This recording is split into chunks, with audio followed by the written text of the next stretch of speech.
할렐루야, 오늘도 좋은 날입니다. 요한복음 8장 1절에서 11절 말씀 묵상입니다. 오늘은 죄 없는 자가 돌로 치라 라는 제목으로 말씀을 나누도록 하겠습니다. 여인이 간음 중 현행범으로 잡혀왔습니다. 율법에는 결혼한 사람이 간음할 경우 가차없이 돌로 치라고 규정합니다. 그런 간음한 여자를 데리고 와서 제사장들과 바리새인들이 예수님께 묻습니다. 모세는 이런 여자를 돌로 치라고 했는데 당신의 견해를 듣고 싶소. 선생은 어떻게 말하겠소? 겉으로 보기에는 예수님께 자문을 구하는 것 같으나 어디까지나 예수님을 시험하여 곤경에 빠뜨리기 위함입니다. 어찌 보면 간단하게 대답할 수 있는 문제인 것 같으나 사실 상당히 골치 아픈 문제입니다. 만일 예수님께서 모세의 율법대로 간음한 현장에서 잡혔으니 돌로 치시오 라고 말했다면 예수님은 그 당시에 누리고 있던 대중적인 인기를 송두리째 잃어버리게 될 것입니다.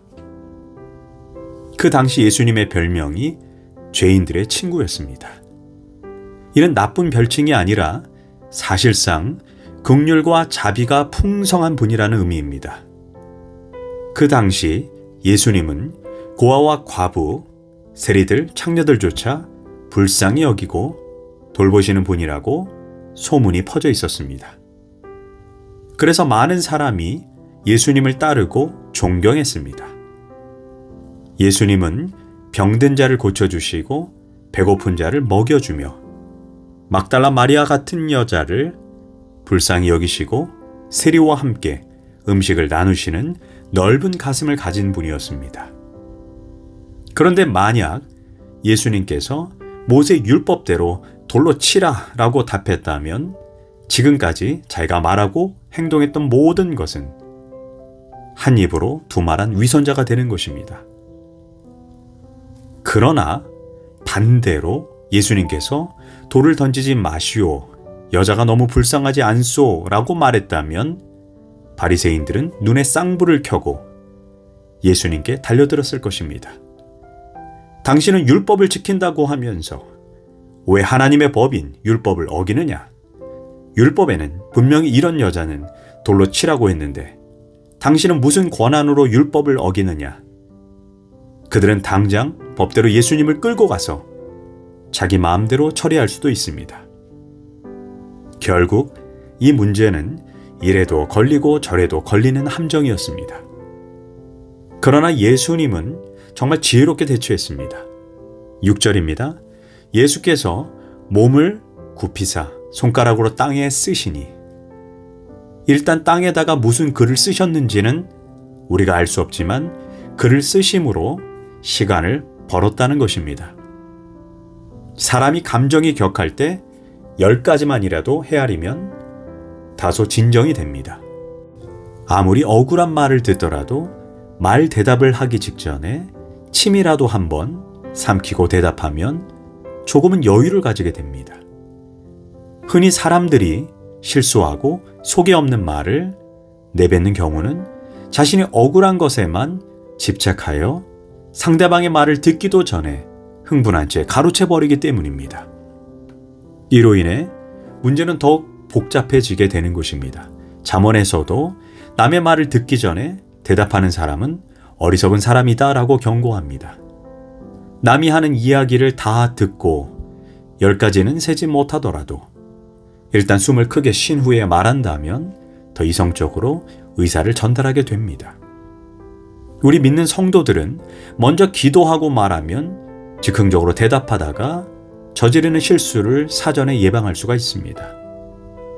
예수님은 바리새인들에 의해 선동된 성난 군중들에게 잠시지만 먼저 땅에다가 글을 쓰심으로 시간을 벌고 계십니다.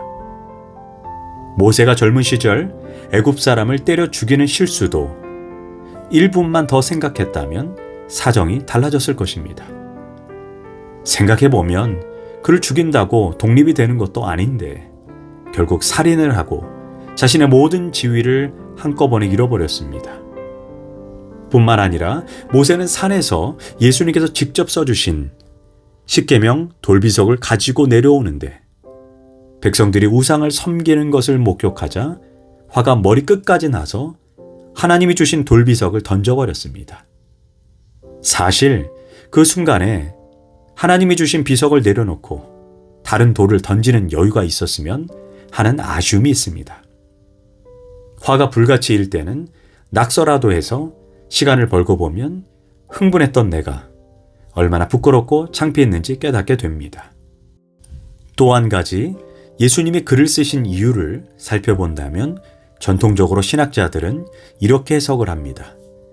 여기에서 예수님이 글을 쓰셨다라는 표현이 원어로 카테그라펜인데 이 카테그라펜이라는 말은 그들을 대항해서 글을 쓰다라는 뜻입니다. 이는 예수님께서 그들의 죄의 목록을 기록했다는 것입니다. 즉 간음, 살인, 도둑질, 거짓 증거 등 죄명을 계속 써내려갔다는 것입니다.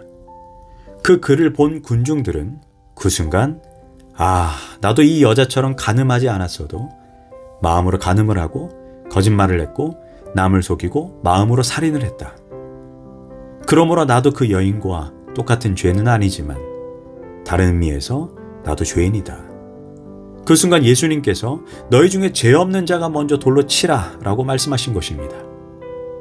여기에서 죄가 없는 자라는 이 뜻의 원문의 뜻은 죄가 없다는 말뿐만이 아니라 죄에 대한 욕망이 없는 자라는 의미입니다.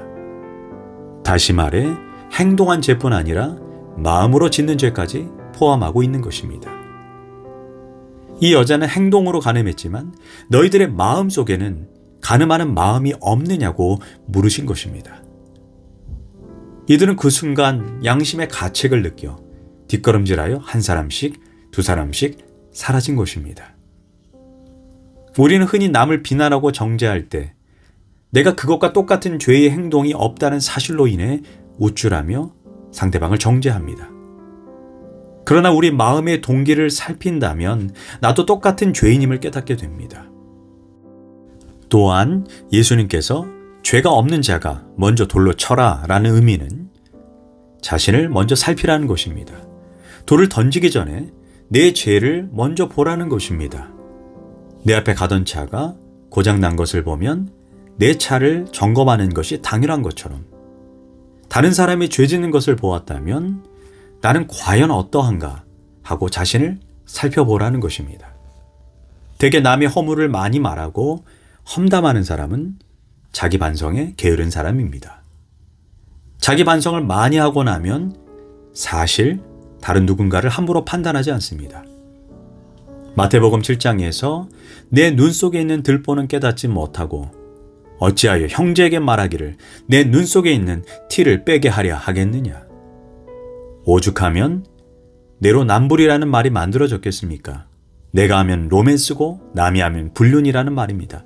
내가 하면 부동산 투자이고 남이 하면 부동산 투기라는 웃지 못할 말이 만들어진 것입니다. 그래서 우리는 누군가에게 돌을 던지기 전에 먼저 자신을 살펴봐야 합니다.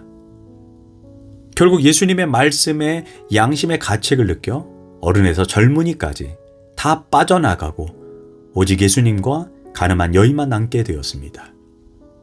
그때 예수님이 이렇게 말씀하십니다. 나도 너를 정죄하지 않겠노라. 그런데 여기에서 우리가 이렇게 생각할 수도 있습니다. 아니 예수님, 죄를 너무 가볍게 다루고 계신 것은 아닌가요? 뭔가 따끔하게 혼을 내셔야 하는 거 아닌가요? 마치 예수님이 너무 죄를 가볍게 다루고 계신 듯한 인상을 우리가 받습니다. 이를 이용하여 많은 사람이 기독교의 본질은 죄를 책망하거나 가슴을 치면서 회개시키는 데 있는 것이 아니라고 말하는 분도 있습니다. 이들은 교회에서는 묻지 말고 따지지 말고 용서하자, 은혜주의로 가자. 이것이 기독교의 본질이다라고 말합니다. 그러나 예수님은 결코 죄를 가볍게 다루신 것이 아닙니다.